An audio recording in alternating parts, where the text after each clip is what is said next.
I'm doing my best to get you taken care of and get you back to a room. We just don't have the resources. You see, as a nurse, sometimes you're bullied by everybody around you. You are just in the middle, and you're bullied by the patients. You're bullied by the family. You're bullied by the doctors. You're bullied by the administration. You're bullied by the insurance companies. In the last 2 years, 100,000 registered nurses have left the healthcare industry entirely. Not retired, not cut back to part-time, quit, walked away from a career they spent years and tens of thousands of dollars building. And if you turn on the news, they'll tell you unemployment is low, wages are up, and the economy's humming along just fine. But if you've sat in an emergency room waiting room for 4 hours with your elderly parent, or you've watched the only hospital in your county close its maternity ward, or you've noticed that your favorite nurse from your last surgery now drives for DoorDash, you felt it too, haven't you? Something is wrong. You're not crazy.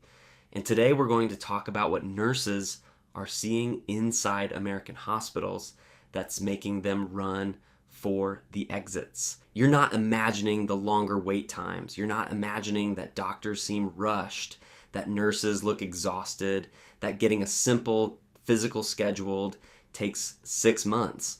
You're not imagining that hospital bills keep going up while the care feels more like an assembly line.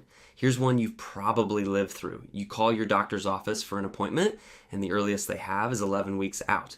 Then you get a bill 3 weeks later for a specialist consult with a name you've never seen before. That was a doctor who looked at your chart for 90 seconds from another building. And you paid $300 for it. That's not healthcare. That's a billing system with a stethoscope. I think I need to quit my job because we're getting a new charting software system. We had the training today. It was 4 hours. I quite literally am scared for my life.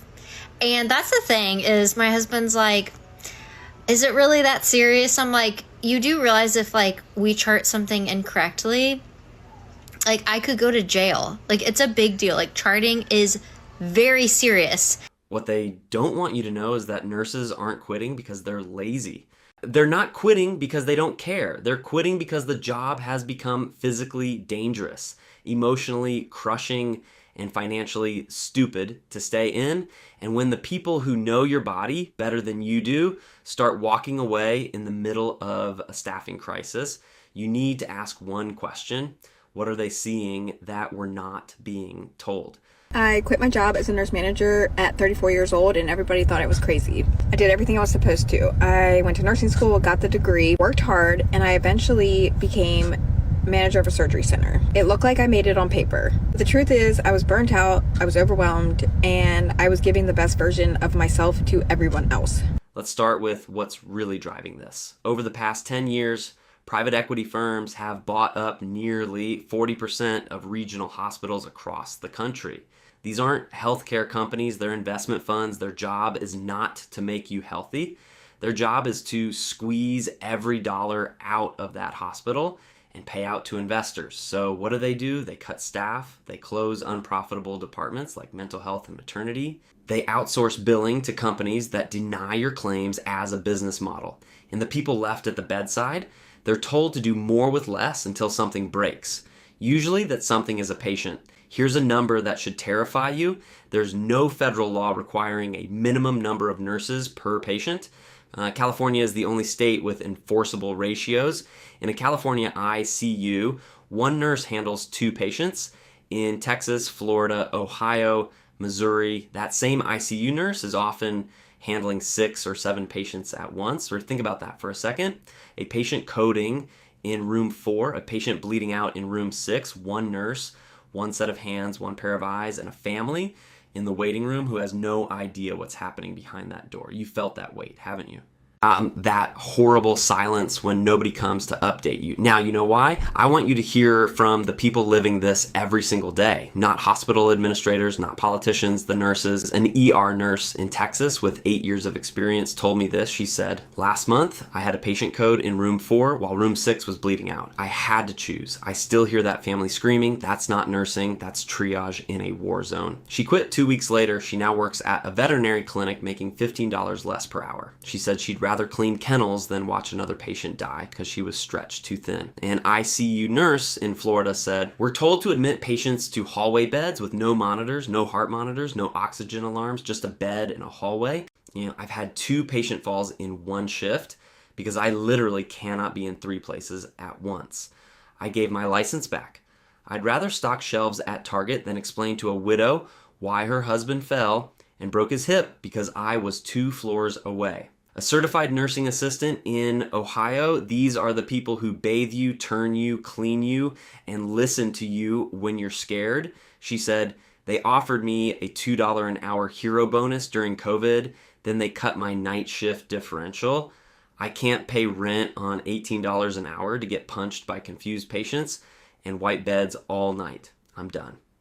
She now works at a daycare. She makes less money but says she doesn't cry in her car before every shift anymore. Here's where it gets even uglier. FEMA nurse and travel nurses are, like normal travel nurses, are different. Okay, so sometimes I have comments on my videos and they're like, "I've been a travel nurse for 15 years and we always get orientation." Okay, that's not the same as FEMA nursing. When I was a FEMA nurse, you don't get orientation 9 times out of 10, or maybe I'm just the bad luck of the draw. I don't know. I never got it. Or I was promised it and I didn't get it. A travel nurse in Arizona explained how the money actually works. She said, "Ooh, nice. Hospitals pay my agency $8,000 a week for my work. I see 2,000 of that. The rest goes to recruiters and administrators who have never touched a patient. Meanwhile, they're hiring LPNs, licensed practical nurses with a fraction of the training, to do RN work illegally because they can pay them half as much. That's not a shortage, that's a business model." And listen to what a former hospital administrator in Pennsylvania told me. He said, "We were told to discharge patients as step-down ready even if they couldn't walk. Why? Because insurance stops paying after day 4. Doesn't matter if they're still confused, doesn't matter if they can't stand up. Get them out." And nurses who spoke up, they were written up, they were threatened, some were fired. That's not a typo. Nurses lost their jobs for saying a patient wasn't safe to go home, but it gets worse. A public health researcher shared this number. Rural hospital closures have accelerated 300% since 2020. That means if you live in a small town in Kansas, West Virginia, Mississippi, or upstate New York, your nearest trauma center might now be a 90-minute drive away. For a heart attack, for a stroke, right? For a child who stops breathing, 90 minutes might as well be 90 years. There are 500,000 people in this country right now whose nearest emergency room cannot handle a major trauma. 500,000. And nobody is talking about it. Even in states with good staffing laws, the system is buckling. An ER tech in California with safe ratios said, "Even with the law, we're drowning, but without it, I'd be gone." My friends in other states are literally having panic attacks in supply closets. They lock themselves in the stockroom for 5 minutes just to cry. Then they go back out and do it again. This is not just a nurse shortage, this is a collapse of the middle-class healthcare job. Nursing used to be a ticket to a stable, respectable, decently paid life. You could buy a house, you could raise kids, you could retire with a pension. That's gone. Now nurses are on food stamps in some states. Now they're driving for Uber on their days off. Now they're leaving in droves to work at Costco because Costco has better benefits and nobody dies if you take a bathroom break. And here's what that means for you. When nurses leave, hospitals close beds. When hospitals close beds, emergency room wait times hit 12 hours. When wait times hit 12 hours, ambulances get diverted to the next hospital 50 miles away. When ambulances get diverted, patients die in parking lots. That's not a theory. That has already happened in Chicago, in Houston, in Portland, in New York. And then after all of that, your insurance premiums go up anyway because the hospital charges more to make up for the lost revenue from the beds they can't staff. You pay more, you wait longer, you get less. And the CEO of that hospital system just took home a $12 million bonus for operational efficiency. Millions of Americans are experiencing this right now. The parent whose stroke wasn't caught in time because the neurology unit was understaffed. The grandparent who fell in a rehab facility with one nurse for 80 patients and lay on the floor for 6 hours. The mother who gave birth in a triage hallway because there were no delivery rooms.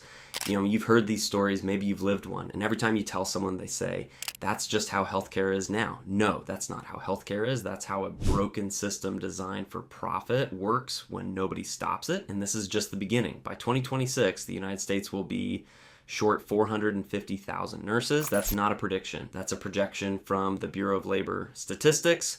Hospitals are already planning for it, and here's what they don't want you to know. They're not planning to train more nurses. They're planning to replace them with unlicensed care partners who have no medical training, with AI triage bots that will listen to your symptoms on a phone and decide whether you get a bed or get sent home.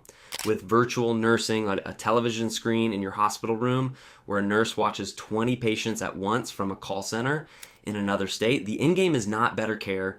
The end game is cheaper care, fewer humans, more software, and you paying the same price for worse outcomes. You're not alone. You're not crazy for feeling scared to go to the hospital. You're not paranoid for checking your bill line by line. You're not dramatic for noticing that something feels fundamentally broken.